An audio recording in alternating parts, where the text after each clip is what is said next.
Professeur Didier Raoult, professeur Jean-Marc Rollin, comment analysez-vous les dernières données qui nous viennent quant à la gravité du coronavirus?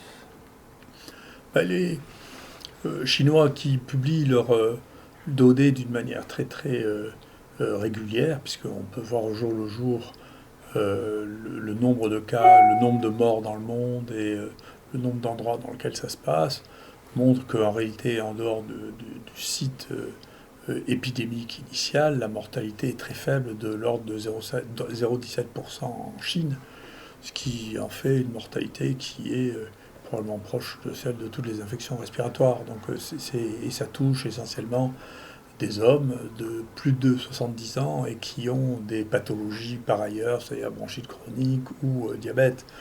Donc ça ressemble beaucoup à la mortalité de ce que nous voyons, nous, pour les autres infections respiratoires qui circulent déjà.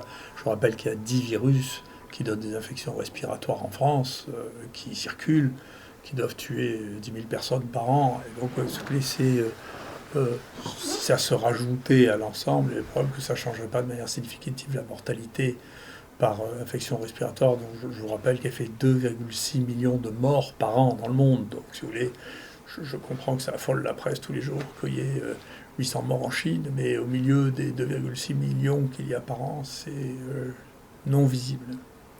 Est-ce que des perspectives thérapeutiques émergent en ce moment? Il y a au moins une chose là, qui est sortie très récemment, la semaine dernière. Les Chinois ont retesté un certain nombre de molécules existantes, de médicaments, et ils ont trouvé qu'un médicament très ancien qui s'appelle la chloroquine, qui était utilisé en préventif ou en curatif dans le traitement du paludisme, était efficace in vitro. Alors il y avait déjà des données qu'on avait rapportées nous sur le fait que ce médicament était actif sur les virus et le coronavirus. Et donc c'est une perspective thérapeutique immédiate, puisque c'est un médicament qu'on utilise depuis 70 ans, qui est extrêmement facile d'utilisation avec très peu d'effets secondaires. Donc en curatif, je pense que c'est une piste thérapeutique qui va être probablement déjà testée en Chine immédiatement, puisque le médicament est disponible. Oui, c'est une très bonne nouvelle, qui n'est pas une grande surprise, parce que pour le SARS, la chloroquine avait été testée et marché, mais tout le monde a oublié ça, et que nos sociétés, à la différence des sociétés chinoises, sont plus à la recherche d'innovations technologiques pour résoudre des problèmes nouveaux, ce qui est un biais de pensée. Parfois, il y a des médicaments anciens qui soignent des problèmes nouveaux. Et donc les Chinois nous donnent des leçons. Par exemple, le plus grand médicament du paludisme qui soit utilisé actuellement, c'est un extrait de plante pour lequel sa découvreuse a eu le prix Nobel. Il semble que le meilleur médicament de loin pour le traitement des coronavirus, ce soit la chloroquine, qui est probablement le médicament qui a été, ou un des médicaments qui a été le plus prescrit dans l'histoire de l'humanité. Donc c'est pas la peine toujours de trouver de nouveaux médicaments, si vous voulez, pour traiter des problèmes nouveaux. Il faut commencer, c'est ce qu'on appelle le repositionnement, il faut commencer par tester les molécules anciennes, y compris certaines qui ne sont pas des molécules antibiotiques, pour voir si elles ne sont pas efficaces pour traiter les virus qui apparaissent maintenant, et dans beaucoup de cas ça marche. Vous voyez, c'est encore une fois cette bêtise répétée depuis l'école primaire, que d'un côté il y a les virus et de l'autre côté les bactéries, qu'elles ne se traitent pas avec la même chose. C'est pas vrai. Le premier médicament viral très utilisé a une efficacité contre les bactéries. Il y a des antibiotiques comme técoplanine par exemple, qui marchait très bien sur le SARS aussi. Tout ça, c'est un peu de l'histoire pour école primaire. C'est pas la réalité scientifique. La réalité scientifique, c'est de vérifier si les choses marchent ou marchent pas. Et est-ce qu'il vous semble pertinent de concentrer des moyens et concentrer des efforts sur la recherche d'un vaccin?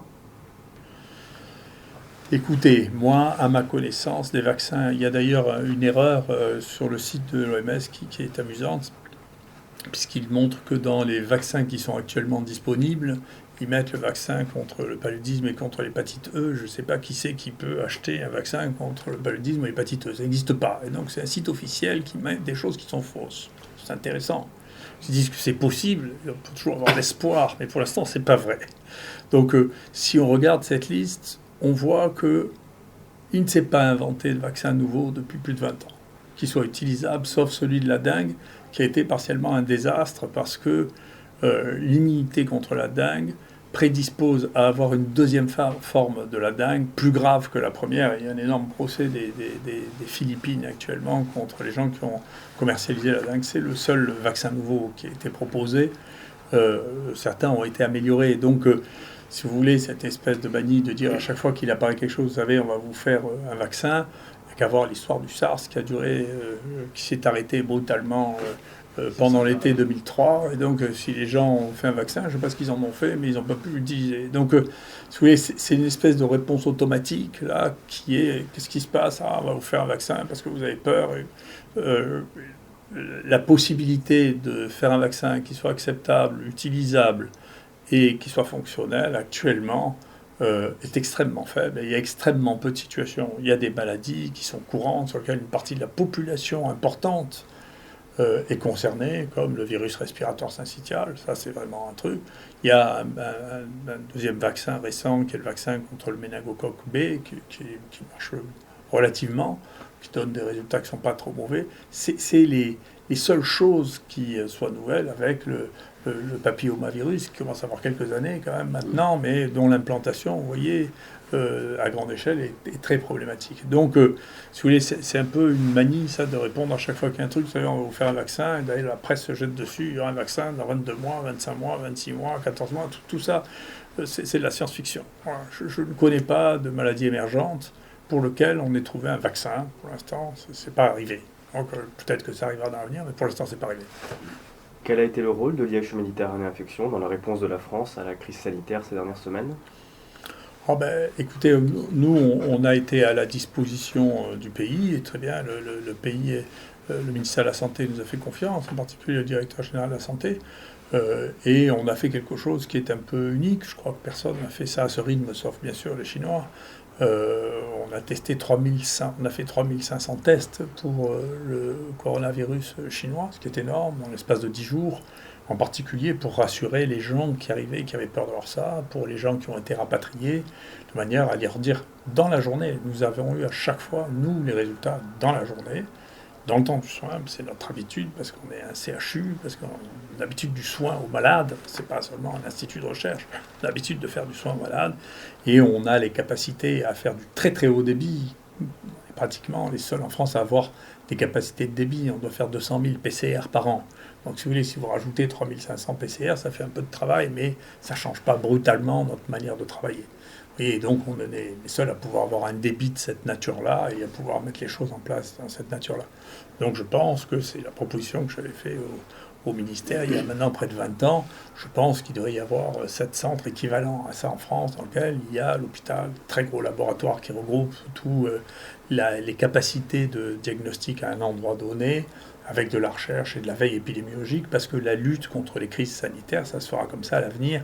Ça ne peut pas se faire avec un institut de recherche isolé sans malade, ça ne peut pas se faire sans avoir des capacités de débit.